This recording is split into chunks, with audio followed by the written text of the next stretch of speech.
Another way to think about this is to work between the ideas of discursive discourse or discursive type writing forms or mechanisms and linear and narrative ones. Again, we are taught to write in a sort of confirmatory, linear, narrative type way, connect things together, right? Build on things, right? And I would say that these authors are not necessarily writing that way, and poetry in general tends to be uh, not very linear or narrative, right? So they're writing in a more discursive way. They're writing more elliptically in circles, around things, underneath things. They're not connecting things together, right? Or they're making connections which are surprising, right? So they're looking at things in different ways and making different types of connections than the connections we're used to.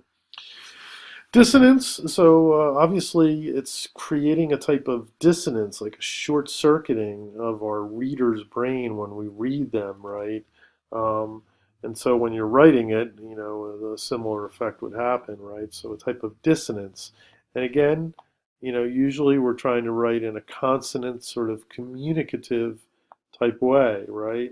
We want people to understand, or we're taught that it's good to have people understand quickly, have access, right?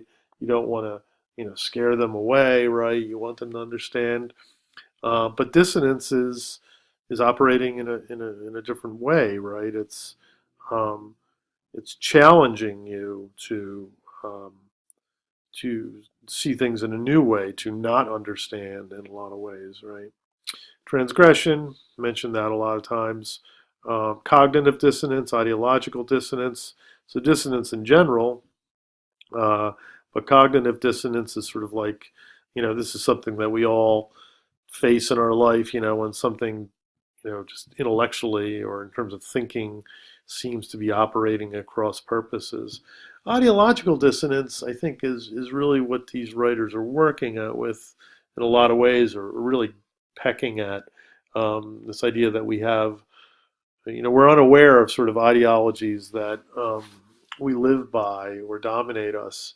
And these writers are very good at sort of, exposing those ideologies. Alienation, is another sort of idea, to be alienated from a text or be alienated from some idea.